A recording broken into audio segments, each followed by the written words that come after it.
여의도 정면승부 시간입니다. 더불어민주당 선대위 유세본부 수석 부단장 이재정 의원, 국민의힘 인천선대위 총괄본부장 배준영 의원 전화 연결합니다. 두 분 의원님 안녕하십니까? 네, 안녕하세요. 예, 36.9% 역대 최고의 사전투표율이 나왔는데요. 민주당, 국민의힘 저마다 각자 우리가 유리하다 이런 얘기를 하지 않을까 싶습니다. 먼저 이재정 의원님, 이 36.9% 어떻게 분석하고 계시는지요? 네, 이게 코로나 상황이라든지 여러 가지 변수에 기인한 면도 있다고 보고요. 그럼에도 불구하고 참여율이라는 것 자체는 본투표든 사전투표든 국민의 전체적 관심을 뜻하는 거고, 이번 투표가 얼마나 중요한지에 대한 국민의 판단이 깔려 있는 거라고 봅니다. 그것이 반드시 민주당에게 유리하다라고 장담할 수는 없는 부분이고요. 물론 이전 보궐선거례나 사전투표 자체에서는 또 우리가 우세를 점하고는 있었지만, 그렇다고 해서 이번 성향을 단언하기는 힘들고요. 그리고 또 본투표와 아울러서 전체적인 투표를 볼 필요가 있기 때문에 마지막까지 이제 정치 참여, 국민이 가지시는 5년에 한 번 있는 기회지 않습니까? 최선을 다해 독려하도록 노력하겠다는 게 선대위 입장이고, 제가 보기도 마찬가지입니다. 예. 그러면 본투표가 생각보다 높다면은 이재명 후보에게 유리한 게 되는 겁니까? 글쎄요, 지난번 2012년 대선만 보더라도 투표율이 어느 정도 이상이 되면 이제 우리 당 같은 경우, 과거에 우리 당 같은 경우도 유리할 거라는 좀 손쉬운 자만을 한 적도 있습니다. 하지만 이제는 그런 양 지지층이 모두 결집하는 가운데 치러진 선거는 어쨌든 박빙이 될 수밖에 없기 때문에 예. 투표율 자체로 예측하고 예단하기는 섣부르다는 생각입니다. 알겠습니다. 배준영 의원님?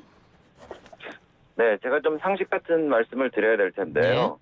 그 변화를 바라는 사람들이 더 적극적이겠습니까? 아니면 현실에 안주하려고 하는 사람이 더 적극적이겠습니까? 그래서 저희는 변화를 바라는 분들이 그 큰 물결을 이루면서 투표장에 가신 걸로 보고 있고요. 예. 또 우리 당에서 후보부터 나서서 당론으로 사전 투표를 적극적으로 유권들한테 요청을 했는데 그 결과로 보여집니다. 그래서 이제 사전 투표율이 역대급이거든요. 예. 그래서 이거는 정권 교체를 바라는 국민들의 열망이 투표 참여로 나타난 것이기 때문에 우리 국민의힘과 윤석열 후보에게 유리하게 작용할 것으로 저희는 보고 있습니다. 예. 정권 교체 열망이 상당히 크기 때문에 그 사람들이 다 투표장으로 나왔다. 그래서 이제 국민의힘이 유리할 거다 이 말씀인데. 그 아까 네네. 그래서 그래서 저희 그 정권 교체를 바라는 국민들의 어떤 그 퍼센티지랄까요? 그런 게 60% 안팎이지 않습니까? 예. 그래서 그런 거에 이제 투표율이 점점 높아짐으로써 그거를 점점 수렴해 가지 않나. 저희는 그런 생각을 하고 있습니다. 근데 아까 이재정 의원하고도 비슷한 얘기를 했습니다만 그 투표율이 높았음에도 불구하고 보수가 승리한 것은 박근혜 후보 때밖에 없는데, 대체적으로 투표율이 높으면 진보 정당이 유리하다. 이게 선거판에 그동안 상식이었는데 이번엔 아닐 것이다. 이런 말씀으로 드리기도 하네요. 네, 저희가 사전 투표 같은 경우도 굉장히 적극적으로 사활을 걸고 했습니다. 그래서 사전 투표율이 높아진 것은 사실상 저희 지지층이 더 투표에 많이 참여한 결과로 해석할 수도 있지 않겠습니까? 예. 그래서 그런 측면에서 저희가 한 분도 빠짐없이 정권 교체를 바라는 분들이 투표하게 하려면은 본 투표만 갖고는 부족하니까 3일에 걸쳐서 빠짐없이 투표하자. 예. 또 이제 본 투표만 생각하다가 이제 투표를 못 하게 되는 상황도 있습니다. 그런 퍼센티지가 적게는 한 3, 4% 내지 4, 5% 정도까지 될 수 있다는 전문가들의 의견을 반영해서 저희가 적극적으로 사전투표에 총력을 다했고, 그런 게 좀 반영되지 않았나. 알겠습니다. 그런 생각을 해보고 있습니다. 예. 저도 조금만 보온을 드려도 될까요? 예. 네, 시간적으로 제가 조금 들쓴 것 같아서요. 하세요. 예. 네, 안철수 후보의 사퇴 이후 결집이 높았다면은 어떤 의미일까요? 저는 그것을 읽으실 필요도 있는 것 같아요. 사실 제가 한 정당에 책임 있는 역할을 하는 사람 중에 하나로서는 정말 국민 앞에 자만하는 모습이어서 안 되기 때문에 또 못 드리는 말씀도 있을 겁니다. 하지만 객관적으로 분석하시는 분들 눈에는 안철수 후보 사퇴 이후에 호남 투표율이라든지, 그리고 사실상 젊은 축 투표율이 높아지는 그런 현상들 가운데서 국민의힘과의 지지세와 비교를 해본다면요. 그렇게 자신하시거나 자만하실 때는 아닌 것 같다라는 생각이에요. 그럼에도 불구하고 저희는 조심스레 봅니다. 지금까지 사전투표라는 제도가 생긴 이래 단 한 번도 우리 당에 이제 유리하지 않았던 적은 없습니다. 예. 단 한 번도.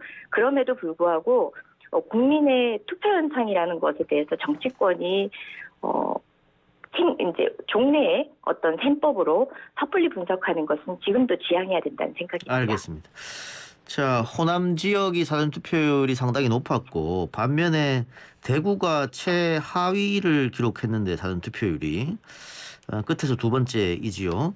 그 배준영 의원님 아무래도 그 대구 지역이 보수의 텃밭이라고 불리는데 투표율이 조금 처져서 실망스럽겠습니다. 어떻습니까? 네, 그래서 뭐 말씀하신 대로 왜 좀 투표율이 좀 높으면 좋지 않았나 이런 생각은 해보는데 한편으로는 저희가 이런 생각도 합니다. 사실 저희가 사전투표를 적극적으로 독려를 하고 하십사고 말씀을 드리지만 지난 우리 선관위가 보여주었던 그런 그 참 이상한 그 결정과 그리고 이상한 판단 이거에 관련해서 여러 가지 선관위에 대해서 제가 불신을 하고 있고 특히 그 사전투표에 대해서 지난번에 그 굉장히 우리 국민들이 불신의 눈을 보내고 있기 때문에 그게 보수의 텃밭인 대구에서는 아직까지 좀 자리 잡고 있지 않나 그렇게 생각을 하고 있고요. 예. 뭐 이런 겁니다. 이 선관위에 대한 불신이 정말 저희는 대단한데 이번에도 이재명 후보가 법정 선거 공보물에 검사 사칭에 대해서 본인이 변명을 이렇게 했는데 그 선관위에서는 소명은 의견을 개진한 것이라고 그래갖고 했는데 당시 법원에서는 말이죠. 그 피고인 다시 말하면 이 후보죠.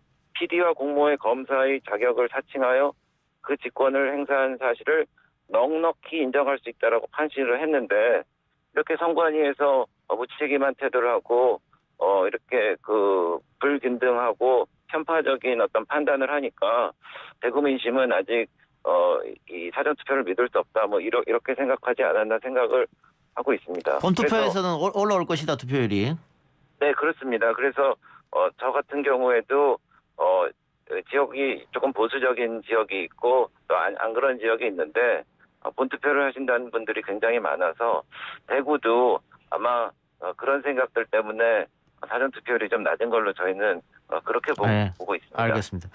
자, 반면에 그 이재명 후보 측은 그 성남시장과 경기도지사를 지냈기 때문에 경기도에서 박빙 속에서도 앞서고 있다. 여기서 차이를 좀 벌려야겠다. 이런 전략을 하고 있는 것 같은데 경기도 사전투표율이 33.7%로 최하위를 기록했습니다. 이 부분도 민주당에서 조금 아쉬울 것 같아요. 어떻습니까?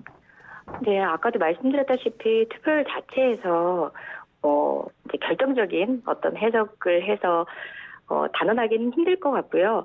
그럼에도 불구하고 경기도 같은 경우는 이제 예전의 경우에 사전 투표율 자체가 굉장히 높았다든지 그렇지는 않습니다. 하지만 전체 총 투표소는 이제 전국에서 최다를 기록하는 곳이 굉장히 많고 실제 이번 역시도 그렇지 않을까 생각하고 있습니다. 그 차이가 뭐 크지 않다. 네, 그렇게 생각합니다. 예.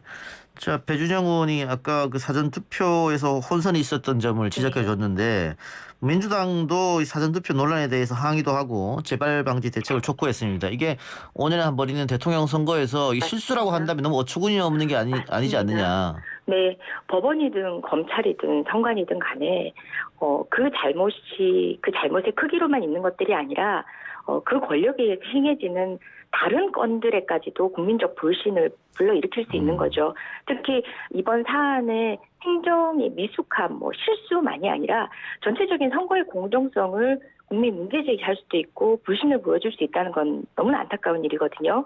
특히 확진자 사전투표 과정에서 보여줬던 단순한 이제 그분들 가뜩이나 이제 편찮으신 분들을 추운 곳에 떨게 한 그런 행정적인 미숙함만이 아니라 실제 정말 공정함에 대해서 국민들이 의심할 수밖에 없는 이런 상황에 이제 투표용지 기표된 용지가 1번, 2번 할 것 없이 이렇게 드러나고 이런 상황들이 분명히 문제가 있습니다. 그 부분을 강하게 어쨌든 지적하고 있고요. 어제 6일입니다. 그 중앙선관위에 방문해서 사무총장한테까지 강력히 경고하고 항의도 했고요. 예. 본투표에서는 재발돼서는 안 되죠. 다만 이런 선거 쟁점마저도 유불리로 끌어대서 선거 전략의 하나로 삼고자 하는 것은 좀 씁쓸한 일이죠. 우리 국민의힘 같은 경우는 특정 번호 표기, 1번 표기만을 추가시키면서 흡사 여당이 선관위를 마음대로 할 수 있고 그런 조작 가운데 일련의 행위로 일어나는 양. 그렇게 선거운동 전략으로 하나로 이 사안을 해소하고자 하는 것은 너무 안타깝습니다. 예, 배 의원님 반론하시기 바랍니다. 네, 문재인 정부가 그 트레이드마크 중에 하나가 과정이 공정할 거라고 그랬는데요. 지금 과정이 공정했는지 국민들은 이제 판단을 할 것입니다. 그리고 문재인 정부의 아류격이 될 이재명 정부도 뭐 별로 다르지 않을 거라고 생각하고 저 그렇습니다. 그 사실 어처구니 없는 일이 이 민주당 정부에서 벌어졌는데 그거에 대해서 같이 손가락질하고 같이 잘못했다고 하는데 그게 정말 황당할 따름입니다. 책임지고 민주당에서도 사과를 해야 되는데 예. 같이 그렇게 하니까 사실 9명의 선관위원 중에 그 7명만 재직 중입니다. 근데 6명 쪽이 그 민주당에서 추천하거나 민주당 성향이거든요. 예. 그런데 이와 같은 일이 발생한 경우에는 사과부터 해야 된다는 말씀드리고 저도 오전에 그 인천시당위원장으로서 인천 선관위를 방문해서 강력하게 항의하고 사과하고 그 재발 방지 약속을 뭐 받았는데 예를 들어서 뭐 관내자 투표가 바뀌어서 6명이 다시 투표했는데 그 과정에서 기피한 게 드러난다든지 그리고 직접 투표를 못해서 항의를 했는데 20분간이나 뭐 중단되거나 뭐 이런 일들이 비일비재하고요. 예. 그래서 제가 존경하는 어느 법률가께서 말씀하시는 거는 법이라는 거는 공정한 것도 중요하지만 공정하게 보이는 것도 중요하다고 하는데 중요한 것은 결과적으로 그 선관위가 공정하게 사전 투표를 대비할 것이라고 우리 당에서조차 그 상식적인 호소를 했는데 예. 결과적으로 어려움에 봉착하지 않았나 하는 게 정말 이 정부의 무능에 정말 황당할 따름이고요. 예. 왜 민주당에서는 사과를 안 하는지 알겠습니다. 예. 다시 한번 요청하고 싶습니다. 네, 사과 말씀을 하시니까 제가 또 말씀을 드려야겠네요. 가장 크게 사과해야 될 일은 사실 뭐 투표 용지 부분이 아니라 제가 볼 때는 우리 이제 배진혁 의원님 표현을 쓰자면 또 다른 민주당 정부의 아류가 될 수 있는 게 윤석열 정부 아닌가요? 문재인 정부에서 검찰총장까지 하셨는데 그런 방식으로 지금 정쟁화시키지 말라는 취지에서 이 말씀을 드리는 겁니다. 그런데 네. 문재인 정부의 검찰총장이 자기 장모권이라든지 부인권과 관련해서는 수사에서 쏙 빼고 그렇게 검찰 수사권의 공정함에 대한 국민의 신뢰를 땅바닥으로 내동댕이 친 그 검찰총장의 재직기간이 결코 짧지 않았던 걸 비춰본다면 문재인 정부의 가장 큰 실패작은 윤석열 예. 총장이죠. 알겠습니다. 윤석열 정부야말로 문재인 정부의 예. 아류라고 표현하실 예. 겁니다. 그럼 제가 그런 방식으로 정쟁화시키지 말자는 얘기를 저도 조금 비약해봤습니다. 모든 건들이 자꾸 선거 예. 국면이긴 하지만 알겠습니다. 너무 자, 비약으로 저희가 하시니까. 이제 두 의원님 시간이 지금 한 10분 정도밖에 안 남아서 아직 2개 정도 네. 더 해야 되니까 네, 네, 네. 이쯤에서 좀 마무리하죠. 이 부분에 있어서는. 네네. 네. 예, 제가 이 의원님한테 하나만 여쭤보고 마무리하겠습니다. 아까 배준영 의원 이야기에 일맥상통한 거기도 한데 선관위가 뭐 당연히 독립기관이죠. 그걸 뭐 모르는 국민이 있겠습니까만은 그래도 문재인 정부 하에서 벌어진 일이기 때문에 민주당이 아예 책임이 없다 이렇게 할 수 있겠느냐 아마 이런 게 배준영 의원 이야기고 국민들 생각인 것 같기도 해요. 여기 어떤 답을 주시겠습니까? 네, 그렇기 때문에 더 질타를 해야 하는 겁니다. 정부의 부적절함에 대해서 감싸고 드는 것이 여당이 아니라는 겁니다. 예. 이것을 알겠습니다. 의도한 것도 아니고 그렇기 때문에 더 개선을 위한 최선의 노력을 하는 것이 책임지는 태도인 겁니다. 알겠습니다. 자, 그리고 안철수 후보와 윤석열 후보 간의 단일화가 이루어졌는데 이것도 정치 전문가들의 분석은 이 안철수를 지지하던 표가 다 윤석열한테 가겠느냐? 그렇지 않을 것이다. 뭐 양분될 것이다. 혹은 정의당 쪽으로 갈 것이다. 뭐 이런 여러 가지 분석을 하고 있더라고요. 배 의원님 어떻게 보십니까?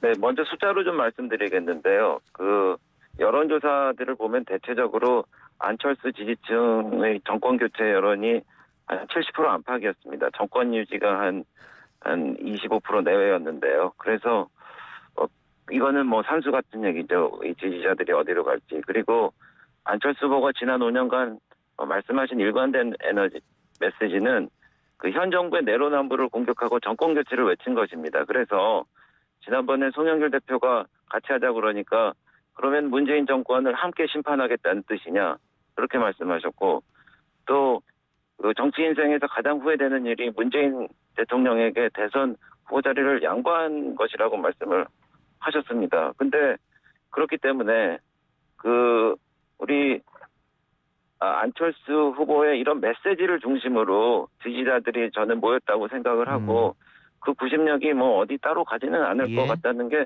뭐 상식 같은 얘기고요. 그래서 결국은 안철수 후보님의 사퇴로 지지자들의 표는 윤 후보에게 몰릴 것으로 예상하는 것은 뭐 상식 같은 얘기고요.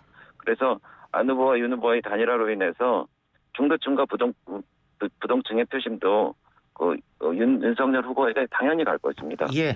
자, 반면에 민주당은 이번 단일화는 야합이기 때문에 역풍이 불 것이다. 이렇게 예측하고 있는 것이죠?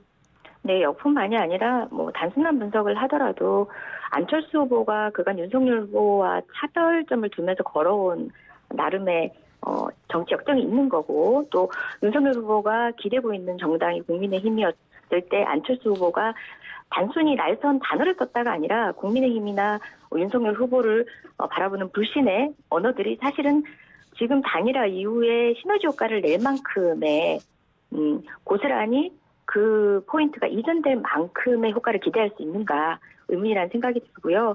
되려 저는 권은희 의원님이 이제 뭐 국민께 한 약속을 누가 책임져야 된다라든지 최선은 안철수의 승리였다라고 토로한 것처럼 사실상 안철수 후보가 거의 뭐 단일화라는 말 이꼬르 안철수라는 정치 역정을 보여주지 않았습니까? 그 가운데서 결국은 정치 세력을 온전히 보존하지 못한 채 몇만을 그 주위에 두고 있는 오늘의 현실을 바라본다면 과연 플러스 정치를 하셨나 개인적으로 좀 안타까운 생각도 들고요. 그리고 무엇보다 안철수 후보 스스로도 얘기했듯이 그러니까 다른 거가 아니라 능력 자체를 문제 삼으셨어요. 윤석열 후보 자격 없다. 대통령 능력이 있어야 되는데 최소한 능력치도 없다라고 했는데 안철수 후보가 유세현장에 나타나는 모습이나 그것들에 국민들은 대려 정말 코미디처럼 느끼시지 않을지 그건 비단 뭐 정치적인 어떤 입장을 갖고 있는지를 떠나서 너무 강하게 그리고 오랫동안 어떤 입장을 견지해왔기 때문에 오늘의 그 모습과 병행해서 납득할 수 있는 국민이 별로 없는 것 같습니다. 알겠습니다. 그럼 뭐 결과는 지켜보면 알겠고요. 마지막으로 이 이야기를 하지 않을 수가 없는데요. 어제 밤에 김만배 씨 녹취 관련한 추가 보도가 있었습니다. 녹음 시점은 작년 9월이니까 아마 대장동 보도가 막 시작될 때쯤이었던 것 같은데 크게 내용은 두 가지인 것 같습니다. 하나는 부산저축은행 불법 대출과 관련해서 윤석열 후보가 특정인을 봐줬다. 이게 하나였고 또 하나는 대장동 건에 관련해서 당시 이재명 시장이 민간 기업의 이익금을 못 가져가게 하고 성남시로 땡겨오기 위해서 여러 가지 일을 했다. 그래서 뭐 이재명은 난놈이다. 뭐 이런 얘기가 있었는데 일단 이재정 의원님 네. 관련한 내용 이야기해 주시고요. 덧붙여서 그 선거가 이제 이틀 남았는데 이게 영향을 미칠지 득표에 그것 한번 말씀해 주시기 바랍니다. 사실 너무 심각한 상황이지. 이 문제점을 지적을 오랫동안 해왔던 우리 당으로서는 이거 녹취록 이제 파장 물론 크겠죠. 하지만 이미 여러 흔적들에서 이 사안과 관련된 이 정도의 내용들은 짐작이 가능했던 겁니다. 무엇보다 윤 후보가 대통령의 자리는 고사하고 그간 검찰총장의 직에 있었다는 것만으로도 정말 용납이 되지 않을 만큼의 비리 한가운데 있습니다. 그리고 이 건으로 인해서 저는 사실상 이제 뭐 혹자는 이재명 후보의 억울함이 벗어졌다고 하는데 그게 아니라 이재명 후보의 능력은 평가하시지만 이 부분에 대한 야당의 마타도에 휘둘리셨던 분들께서는 이제 자명하게 진실에 다가가게 됐고요. 이로써 정말 공공개발을 하려고 하는 걸 왜 국민의힘과 관련 정치인들이 그렇게 막아 나섰는지가 그렇지만 왜 대장동 건에 대해서는 유독 공공개발 100%였어야 한다고 하는 그 일배반적인 주장을 계속 해왔는지 이 모든 그림들이 좀 짜맞춰지는 느낌이 드실 겁니다. 국민 여러분께서도 결국은 부산저축은행 비리 4만 명의 정말 피해자들을 만들어냈던 그 피해자들이 지금 윤석열 후보에 대해서 얼마나 분노하고 있을지 생각해 본다면 조금은 진실에 더 가까운 판단을 할 수 있도록 지금이라도 드러난 게 다행이다. 하지만 이왕의 역량으로도 이미 이재명 후보는 윤석열 후보와는 비교할 수 없을 정도의 준비된 후보의 역량을 보여줬다고 생각합니다. 예, 배 의원님. 네. 그 한마디로 제2의 김대엽입니다. 예. 그 당시에 그 김대엽이 이해창 후보 아들 건에 관련해서 허위 사실 유포했는데 저희가 2~3% 차이로 석패했고 김대엽은 결국 감방으로 갔는데 그런 재미를 다시 보려고 하는 것 같습니다. 그리고요. 그 이 언론 보도한 거는 6개월 전에 확실한 녹취 파일인데 왜 이제 공개했는지 뭐 설명이 안 됩니다. 그리고 이거 자기들끼리 녹음한 건데 이 녹취를 한 해당 뉴스타파 전문위원이 19대 총선 당시 민주당 비례대표 국회의원 활동하셨던 분이에요. 정말 우습습니다. 그래서 자기들끼리 녹음해갖고 선거 이틀 전에 퍼뜨렸는데 김대엽 투구 말이죠. 저희는 지난 9월 달에 특검법 발의하고 특검 도입을 지속적으로 민주당한테 요청했는데 저축은행 포함해서 다 하자고 그랬어요. 근데 네. 180석이나 갖고 있는 절대 다수당의 민주당은 그거를 헐리우드 액션 쓰면서 안 하겠다고 했는데 들어보십시오. 공수처법, 임대차 3법 다 본인들 입맛에 따라 뭐 밀어붙이고 했는데 특검만은 우리 국민의힘과 의견이 달라서 못했다고 하니까 정말 황당하고 황당합니다. 그 김만배 씨 상황이 어떤지 모르지만 대장동 특히 성남도시공사 관련해서 두 분이나 유한기 씨, 김문기 씨 목숨을 잃은 막장의 상황입니다. 오늘 또 그 대장동 관련해서 재판도 있었고요. 그리고 김만배 씨는 말이죠. 1, 2심에서 당선 무효형을 받은 이재명 살리기 위해서 대법원을 제집 드나듯이 드나들고 권순일 대법관을 만나서 결국은 권순일 대법관이 이재명 후보 무죄 만드는데 결정적인 역할을 했다는 게 이제 검찰에서도 확보한 자료에 나오는 거 아닙니까? 근데 이런 김만배 씨의 선거 이틀 전에 6개월 전에 녹음한 거를 민주당 국회의원 신청한 사람들의 예. 대화를 사적인 대화를 갖고 이걸 한다니까 김대엽 투를 만들어 갖고 이거는 예. 정말 법적인 처벌을 받아야 된다고 예. 생각을 합니다. 자, 아니 근거옥조처럼 받아들이던 뭐 김만배 씨나 관련자들이 진술 가지고 그분이라는 것을 이재명 후보와 동일시시켜서 그렇게 시쳇말로 네. 잔치를 근데 민주당은 했던 녹취록으로 의미가 아닙니까? 근데 지금 네, 6개월 국민의힘은- 전이라고 말씀하시고 가서는 민주당은 말이죠. 잠깐만요. 배 의원님 제가 기회를 두 분 잠깐만요. 배 의원님 제가 기회를 드릴 테니까 네. 이재정 네. 의원 한 1분 30초 얘기 듣고 내가 똑같이 1분 30초 드리겠습니다. 네. 예, 이재정 의원 말씀하세요. 예. 그 6개월 전이라고 하는 거 봐서 언제 녹취됐는지 충분히 알고 계신 것 같은데요. 9월 13일 조선일보가 사실상 의혹보도 시작하고 난데 9월 15일입니다. 지금 국민의힘에서 뭐 이런 막식으로 비난의 프레임을 짜는 그런 프레임조차도 만들어지지 않았을 때입니다. 그런데 어떻게 그 프레임에 대한 답변이 될 내용들이 이렇게 진실들이 드러날까요? 그것까지도 임의로 시기를 조작했다라고 주장하실 건가요? 필요할 때는 그 신빙성을 정말 배로 부풀려가지고 또는 그 행간을 과장해서까지 이재명 후보를 공격하다가 이제 와서 헌시착처럼 벌이는 이율배반적인 태도, 그야말로 선거 앞두고 국민을 우롱하는 것 아닙니까? 제가 1분 40초 다 쓰지도 않겠습니다. 예, 1분 쓰셨습니다. 예, 배 의원님. 네, 선거가 정말 혼탁해지는데 민주당이야말로 이재명 후보의 형수 욕설 녹취로 그렇게 고생하고도 왜 이렇게 녹취록을 자꾸 꺼냈는지 모르겠습니다. 그리고 갈수록 혼탁해지고 있어요. 그리고 그 드루킹 시즌2라고 들어보셨는데 엠팍이라고 월 2천만 명 이용하는 커뮤니티 사이트가 있는데 새벽 몇 시죠? 새벽 2시 53분에 올라온 화천대유는 윤석열의 봐주기 수사가 시작이었군요. 라는 제목의 글이 올라왔는데 10시간도 안 돼서 추천이 2,330개가 붙었는데 이거는 평소 최다 추천의 10배가 육박하는 수준입니다. 이렇게 각 여러 가지 이제 공작 정치를 하고 이렇게 인터넷 사이트를 조작하고 또 오늘은 그거는 사과하셔야 될 텐데요. 송영길 대표님이 정말 그런 불의의 사고를 달하신 건 정말 잘못된 일이고 그 사람은 반드시 꼭 공격한 사람 형사처벌 받아야 됩니다. 그런데 그걸 갖고 백색 테러라고 해서 저희를 매도하는 글을 민주당 국회의원님들께서 올리셨는데 백색 테러라는 거는 우익에서 했다 그러니까 저희가 했다는 거 아닙니까? 그래서 이렇게 근거 없이 웹사이트가 조정되는 그런 정황이 드러나고 백색 테러라고 그러고 예, 또 정리해 6개월 주세요. 예. 6개월 뭐 긴 게 자꾸 나타나고 그러니까 그러지 말고 공정하게 마지막까지 최선을 다해서 정정당당하게 그렇게 겨뤘으면 좋겠습니다. 알겠습니다. 예.